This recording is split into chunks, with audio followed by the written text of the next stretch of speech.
Welcome back to my YouTube channel MT sir study. तो आज हम पढ़ने वाले हैं क्लास 10th का रसायन शास्त्र पार्ट 2। कल पार्ट 1 करा दिए हुए थे और जो भी केमिस्ट्री का एग्जाम्पल था यहाँ पे रासायनिक अभिक्रिया एवं समीकरण का वो पूरा हो चुका है।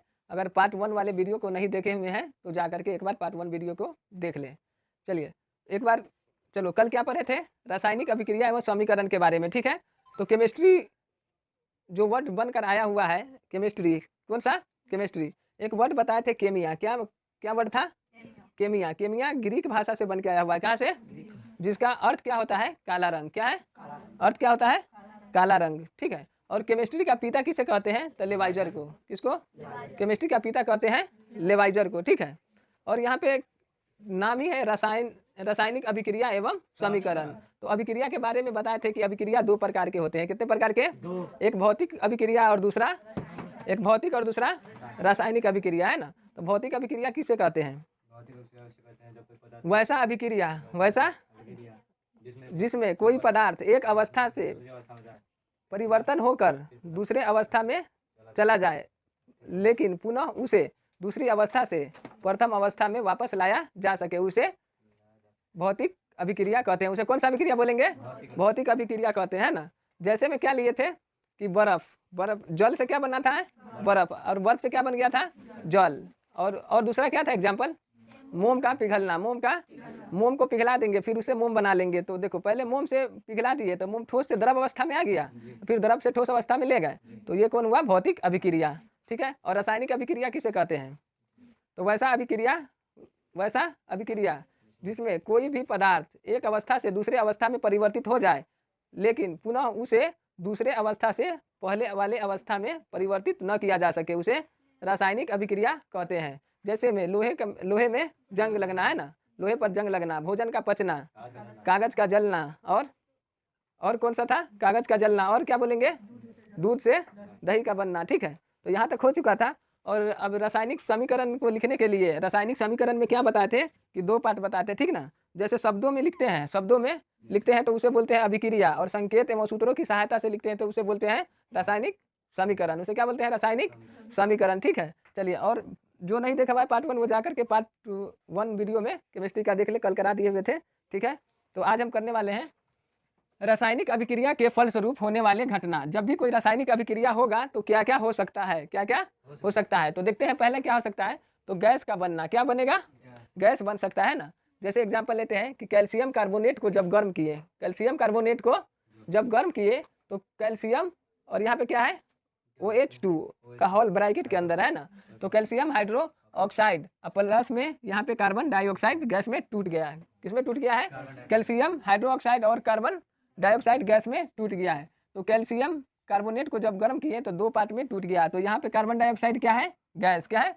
गैस। और गैस में तीर का निशान ऊपर की ओर देते हैं, तीर का निशान। तो गैस को सूचित करने के लिए दो सिंबल का यूज कर सकते हैं। तो पहला क्या है कि G से लिख सकते हैं और दूसरा तीर का निशान ऊपर की ओर दे सकते हैं। ठीक है, चलिए बताइए। तो पहले पार्ट 1 वीडियो में बता दिए थे कि जब ये तीर का निशान अभिक्रिया की दिशा को बताता है। किसको बताता है? दिशा को। तो तीर के निशान से पहले यानी बायां साइड, बायां पक्ष, है ना, इसे क्या बोलते हैं? अभिकारक। क्या बोलते हैं? और दाहिने वाले को क्या बोलते हैं? प्रतिफल या उत्पाद। ठीक है, इसी तरीके से ले लेते हैं दूसरा। तो पहला में क्या होता है? रासायनिक अभिक्रिया अगर होगा तो गैस बन सकता है। क्या होगा?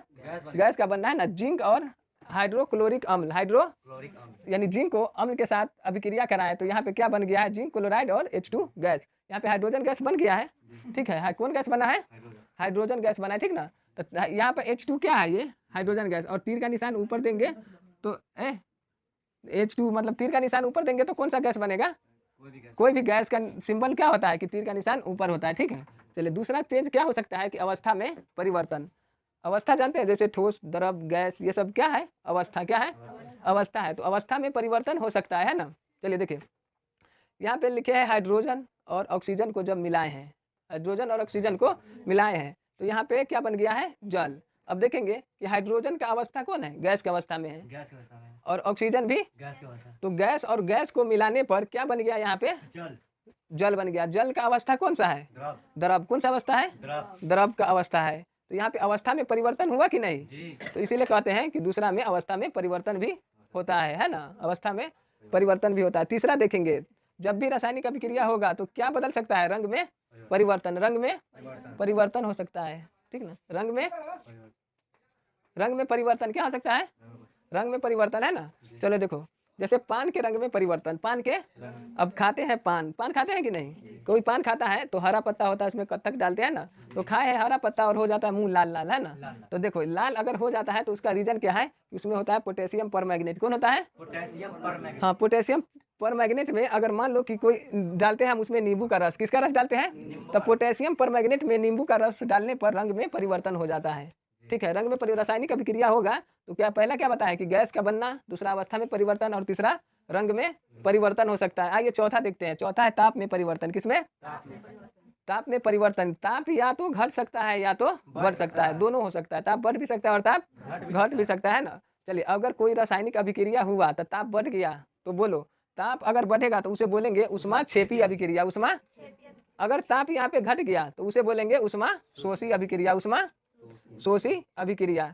चलो अगर देखो यहाँ पे हम लिए चूना में पानी डाल दिए, किसमें, चूना में पानी डाल देते हैं तो ताप बढ़ेगा या ताप घटेगा, तो जैसे ही कोई भी अभिक्रिया में ताप बढ़ेगा तो उसे बोलेंगे उष्मा क्षेपी अभिक्रिया, ठीक है। और वैसा अभिक्रिया जिसमें अभिक्रिया करने पर ताप क्या होगा, घटेगा, तो उसको बोलेंगे उष्मा शोषी अभिक्रिया। तो बताओ कि किसमें क्या मिलाने पर उसका तापमान घट जाएगा, यूरिया में पानी डालने पर तापमान घट जाएगा और ग्लूकोज में पानी डालने पर तापमान घट जाएगा। तो जो भी अभिक्रिया होगा वो सभी अभिक्रियाएं जिसमें तापमान घट जाए, तापमान घट जाए, तो कौन सा अभिक्रिया होगा, उष्मा शोषी अभिक्रिया, ठीक है। तो ग्लूकोज में पानी डालो या यूरिया में पानी डालो, यूरिया में यूरिया प्लस पानी को मिलाएंगे तापमान घट जाएगा तो इसको बोलेंगे उष्मा शोषी अभिक्रिया। हाँ बोलो, फ्रिज में पानी डालेगा, फ्रिज खराब हो जाएगा, बोतल में रख के, हाँ तो तापमान क्या हो रहा है, तो कौन अभिक्रिया, उष्मा शोषी अभिक्रिया, ठीक है। अब देखेंगे नेक्स्ट पांचवा जो देखेंगे, अवक्षेप का बनना। किसका बनना, जैसे चीनी या पानी को शरबत बनाना है हमें, चीनी पानी का शरबत बनाना, लेकिन बढ़िया से वो अगर नहीं घुलता है चीनी, तो चीनी लास्ट में देखते हैं कि कहाँ आके रुका रहता है, नीचे, किसमें, पेंदी में, कहाँ पे, पेंदी में, है ना। तो देखो नीचे आके जमा रहता है तो उसको कौन कौन अभिक्रिया बोलेंगे, जब कोई भी चीज पूर्ण रूप से घुलित नहीं होकर नीचे आकर जमा हो जाए तो जो जमा होता है तो उसको बोलते हैं अवक्षेप। क्या बोलते हैं, अवक्षेप। जैसे एग्जांपल लेते हैं यहाँ पे सोडियम क्लोराइड, सोडियम को Ag सिल्वर नाइट्रेट, AgNO3 को बोलेंगे, Ag का मतलब होता है सिल्वर, NO3 को बोलते हैं नाइट्रेट। तो सिल्वर नाइट्रेट के साथ अभिक्रिया कराते हैं, सोडियम क्लोराइड का सिल्वर नाइट्रेट के साथ अभिक्रिया बना कराते हैं। तो देखो यहाँ पर जब भी दो टर्म होगा, जब भी दो टर्म होगा तो पहला होगा प्लस और दूसरा होगा माइनस। तो यहाँ पे भी पहला प्लस और दूसरा माइनस, तो प्लस वाला किससे मिलता है, माइनस से, तो Na जाके मिल जाएगा NO3 से, यानी सोडियम मिल जाएगा नाइट्रेट से। तो यहाँ पे सोडियम और नाइट्रेट को मिला दिए, ये वाला माइनस, ये वाला प्लस बचा, तो प्लस मिल गया माइनस से, तो AgCl, AgCl या AgCl है ना। अब यहाँ पे एरो का निशान नीचे दिए हैं, एरो का निशान नीचे दिए हैं, तो इसको बोलेंगे अवक्षेप। क्या बोलेंगे, अवक्षेप। यहाँ पे ताप का यहाँ पर घटना, यहाँ पर नीचे का एरो जो दिए हुए हैं इसका मतलब ताप का घटना, क्या है, घटना, यानी ताप घटने, जब कोई भी अभिक्रिया में ताप घटता है तो उसको बोलते हैं उष्मा शोषी अभिक्रिया, ठीक है। और यहाँ पे देखिए क्या है, यहाँ पे क्या बन गया, सोडियम नाइट्रेट प्लस AgCl यानी सिल्वर क्लोराइड, तो ये अवक्षेप के रूप में नीचे बैठ जाता है। समझ में आया, चलिए ओके। चलिए तो अब देखते हैं रासायनिक समीकरण को कैसे लिखा जाए, रासायनिक समीकरण को लिखने का नियम क्या है, ठीक है। रासायनिक समीकरण को कैसे लिखा जाए, ठीक है, आ रहा है, चलो ठीक है। देखो पहला नियम यहाँ पे देखेंगे और ये बहुत ही इंपॉर्टेंट है किसी भी रासायनिक समीकरण को लिखने के लिए। तो रासायनिक अभिक्रिया में भाग लेने वाले अभिकारक को संकेत एवं सूत्रों की सहायता से बाईं ओर लिखते हैं। जो भी रासायनिक अभिक्रिया में भाग लेता है, कोई भी तत्व है ना, कोई भी पदार्थ जो भाग लेता है उसको क्या बोलते हैं, अभिकारक। क्या बोलते हैं, तो अभिकारक को किस में लिखते हैं, संकेत एवं सूत्रों की सहायता से किस ओर लिखते हैं, अभिकारक को बाईं ओर लिखते हैं। जैसे में देखो हाइड्रोजन प्लस ऑक्सीजन, ठीक है, तो ये क्या है, संकेत है कि नहीं, सूत्र है कि नहीं, तो संकेत एवं सूत्रों को अभिकारक को इधर बाईं ओर लगते हैं, तीर के इधर बायां और इधर दाहिना, तो अभिकारक को किस तरफ बाएं ओर लिखते हैं, ठीक है। दूसरा रूल देखेंगे कि अभिकारकों के बीच धन चिन्ह का प्रयोग करते हैं। अभिकारक के बीच किसका प्रयोग किया है, धन मतलब प्लस का, यानी 1 2 3 समान अगर 3 पदार्थ मिला रहे हैं ना तो उसके बीच में किसका साइन देते हैं, प्लस का साइन देते हैं, ठीक ना। तीसरा देखेंगे कि तीर के बाईं ओर बनने वाले पदार्थ को प्रतिफल कहते हैं। तीर के बाईं ओर बनने वाले पदार्थ को क्या बोल देंगे? प्रतिफल। जैसे हाइड्रोजन और ऑक्सीजन को जब मिला है तो ये बन गया H2O। क्या बन गया? तो देखिए यहाँ पे तीर के बाईं ओर जो बना है उसको बोलेंगे प्रतिफल, और दाहिने ओर जो अभी जो भाग ले रहा है रासायनिक अभिक्रिया में हाइड्रोजन और ऑक्सीजन भाग ले रहे हैं तो उसको क्या बोलेंगे? अभिकारक। क्या बोलेंगे? चौथा देखिए, चौथा है प्रतिफलों के बीच धन चिन्ह का प्रयोग करते हैं। यानी आगे भी अगर कोई भी चीज यहाँ पे बनेगा, कोई भी चीज आगे इधर बनेगा तो इधर भी प्लस का साइन लेते हैं, प्लस का साइन यानी धन चिन्ह का प्रयोग करते हैं। ठीक है, अब देखिए तीर का निशान को देखना है कि तीर चिन्ह अभिकारक एवं प्रतिफलों को अलग करता है। देखिए तीर का चिन्ह यहाँ पे है ना, तो इधर अभिकारक, इधर बाउंड्री के रूप में काम कर रहा है, सीमा के रूप में, है ना। देखो ये इस समीकरण को दो भाग में बांट देता है। कितने भाग में बांटता है? दो। तो तीर का चिन्ह क्या संकेत बताता है? कि अभिकारक और प्रतिफलों को अलग करता है, अभिकारक और प्रतिफलों को अलग करता है, तथा यह दिखलाता है कि अभिक्रिया किस दिशा में हो रहा है, अभिक्रिया किस दिशा में। तो तीर का चिन्ह का प्रयोग यहाँ पे किस लिए किया जाता है? कि अभिकारक और प्रतिफलों को जो बीच में दो भागों में बांट देता है ना, और अभिक्रिया किस ओर हो रहा है वो तीर का निशान बताता है। ये एरो का निशान बताता है कि अभिक्रिया, देखो हाइड्रोजन ऑक्सीजन को मिला ले तो इधर देखो क्या बन गया, ये दिशा को बताता है। ठीक है, समझ में आया? चलिए अब देखेंगे संतुलित समीकरण। अभी ये समीकरण को संतुलित करना भी पूरी अच्छी तरीके से सिखाएंगे। यहाँ पर देख लेते हैं, फॉर एग्जाम्पल एक छोटा सा है जो संतुलित समीकरण है। क्या है? संतुलित समीकरण। तो बोलेंगे संतुलित का मतलब क्या होता है? बैलेंस। क्या?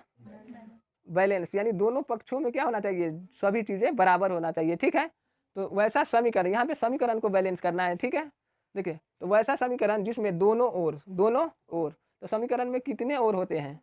एक लेफ्ट साइड और एक राइट साइड। तो दोनों ओर अभिकारक एवं प्रतिफल, एक तरफ अभिकारक और एक तरफ प्रतिफल। प्रत्येक तत्वों की संख्या, प्रत्येक तत्वों की परमाणु संख्या समान हो। जितने भी तत्व है ना उसका परमाणु संख्या क्या होना चाहिए? समान हो। तो उसे क्या बोलेंगे? संतुलित समीकरण। उसे क्या बोलेंगे? संतुलित समीकरण। जैसे देखो यहाँ पे हाइड्रोजन प्लस ऑक्सीजन को मिलाए तो जल बन गया। यहाँ पे देखो हाइड्रोजन कितना है? 2, ऑक्सीजन कितना है? और यहाँ पे देखो हाइड्रोजन कितना है? 2, ऑक्सीजन कितना है? 2 नहीं है, कितना है? 1 है। तो अब यहाँ पे इसको संतुलित करना है। तो क्या करेंगे संतुलित करने के लिए? अभी स्पेशल इसको आगे कराएंगे नेक्स्ट वीडियो में। ठीक है, चलिए देखिए यहाँ पे हाइड्रोजन 2, चलो हाइड्रोजन 2, ठीक है, जितना लेफ्ट साइड उतना ही राइट साइड। ऑक्सीजन 2, यहाँ पे ऑक्सीजन 2। तो देखो यहाँ पे कभी भी गुना नहीं करेंगे ऑक्सीजन के लिए, बैलेंस करने के लिए। कहाँ करेंगे? यहाँ पे। कहाँ पे? यहाँ पे 2 से मल्टीप्लाई कर दिए। तो इसका मतलब क्या हुआ? देखो 2 से मल्टीप्लाई कर दिए तो ऑक्सीजन कितना हो गया? 2। ऑक्सीजन कितना हो गया? हाइड्रोजन कितना हो गया? इसको गुना कर देंगे, 2 दूना 4। हाइड्रोजन कितना हो गया? 4। ऑक्सीजन कितना है? 2। अब इधर देखो ऑक्सीजन 2, इधर भी ऑक्सीजन 2, डायरेक्ट यहाँ से ऑक्सीजन 2 है ना। अब यहाँ पे ऑक्सीजन 2 ही है, लेकिन हाइड्रोजन यहाँ पे कितना है? 2 है, लेकिन यहाँ पे हाइड्रोजन क्या है? 4। तो कहाँ पे गुना कर देंगे? बिल्कुल इसके यहाँ पे मल्टीपल में, है ना। तो देखो 2 दूना 4, हाइड्रोजन कितना हो गया? 4। तो इधर हो गया हाइड्रोजन भी हो गया 4, इधर भी हाइड्रोजन हो गया 4, ऑक्सीजन 2, इधर भी ऑक्सीजन 2, संतुलित हो गया। तो अभिकारक एवं प्रतिफलों दोनों तरफ तत्वों की जो परमाणु संख्या है, परमाणु संख्या समान हो गया। तो ऐसे होने वाले समीकरण को बोलेंगे संतुलित समीकरण। और इसका जस्ट अपोजिट क्या मान लेंगे? असंतुलित समीकरण। इसका अपोजिट जो होगा है ना उसको क्या बोलेंगे? असंतुलित समीकरण। तो वैसा समीकरण जिसमें दोनों ओर अभिकारक एवं प्रतिफल प्रत्येक तत्वों की संख्या क्या हो? समान न हो, समान न हो, समान नहीं होना चाहिए। अगर समान हो गया दोनों तरफ तो संतुलित हो गया, अगर समान नहीं होगा तो उसको बोलेंगे असंतुलित समीकरण। ठीक है, जैसे यहाँ पे देखिए H2 + O2, यहाँ पे है H2O, यहाँ पे हाइड्रोजन कितना है? 2, ऑक्सीजन कितना है? 2। यहाँ पे हाइड्रोजन तो 2 है, ऑक्सीजन है 2 नहीं। तो संतुलित क्या? असंतुलित? असंतुलित। ठीक है, असंतुलित। ठीक है, देखो यहाँ पे A + B को मिला है तो मान लिए कि AB बन गया। क्या बन गया? तो यहाँ पे A 2 है और B भी कितना है? लेकिन AB यहाँ पे कितना है? 2 है कि कोई भी चीज़ नहीं ना है, तो सीधा क्या है? AB क्या है? तो ये संतुलित है कि असंतुलित? तो असंतुलित। तो आई होप आप लोगों को समझ में आया होगा कि संतुलित और असंतुलित समीकरण क्या है, और संतुलित को लिखने के संतुलित और रासायनिक समीकरण को लिखने का क्या नियम है, क्या तरीका है। चलिए अब इसके बाद